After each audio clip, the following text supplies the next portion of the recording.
Mithila kitchen and ব্লগে সবাইকে স্বাগত জানিয়ে আবারও নতুন একটি রেসিপি নিয়ে চলে আসলাম। এটা ছিল ঈদের দিনের রেসিপি। ঈদের দিনে বাপ মেয়ের আবদার রাখতে তৈরি করে নিলাম সেমাই। তবে আমি যেভাবে সেমাইটা রান্না করছি সেটাই আপনাদের সাথে শেয়ার করছি। প্রথমে আমি একটু জল অ্যাড করে দিয়েছিলাম, জলটা একটু গরম করে নিয়ে তার সাথে দুধ দিয়েছি। এবার দিয়ে দিলাম তেজপাতা। মাঝে মাঝে কিন্তু বাচ্চাদের আবদার রাখতে হয়, না রাখলেও তারাও কিন্তু মন খারাপ করে। যাই হোক, বলছে সেমাই রান্না করো মা সন্ধ্যাবেলা।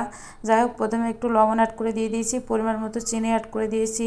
যে কোনো মিষ্টি জাতীয় জিনিসে কিন্তু একটু লবণ দিলে তার টেস্টটা কিন্তু অনেক বেশি আসে। অনেকে এদিকে লবণটা ইউজ করে না। যাই হোক, আমি লবণ দিয়ে দিয়েছি। লবণটা দিয়ে চিনিটা দিয়ে একটু নাড়াচাড়া করে নিয়েছি।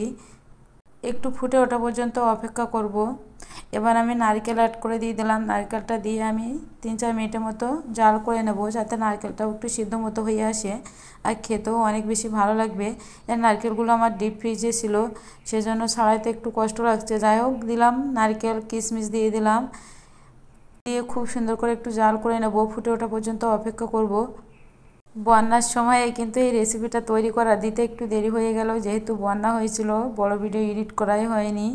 যাই হোক, এই পর্যায়ে ফুটে উঠছে। এবার এই পর্যায়ে আমি সেমাইগুলো অ্যাড করে দিয়ে দেবো। সেমাইটা দিয়ে আমি ঢেকে রাখবো, তাহলেই কিন্তু সেমাই রান্নাটা হয়ে যাবে। সেমাই রান্না করতে খুব বেশি সময়েরও তো প্রয়োজন হয় না, ঝটপট তৈরি করে নিলাম সন্ধ্যার নাস্তায়। বা মেয়ের আবদার রাখলাম, তারাও অনেক বেশি খুশি।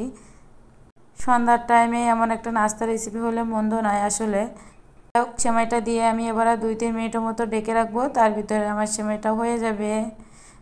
আর এভাবে কাঁচা দুধ দিয়ে সেমাই রান্না করলে কিন্তু অনেক বেশি মজা লাগে। বিশেষ করে সেমাইতে যদি একটু দুধ ইউজ করা যায় তাহলে তো আর কোনো কথাই নাই।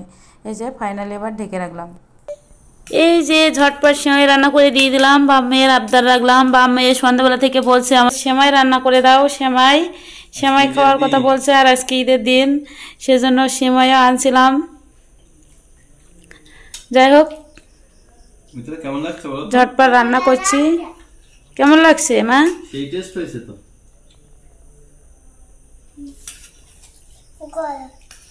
গরম? না, ভালোই লাগছে। তুমি তো রান্না করতে বেশি সময় লাগে না, একবার অল্প সময়ের ভিতরে হয়ে গেছে। কয় মিনিট লাগছে? 2-3 মিনিট না 4 মিনিট? 5 মিনিট না সর্বোচ্চ।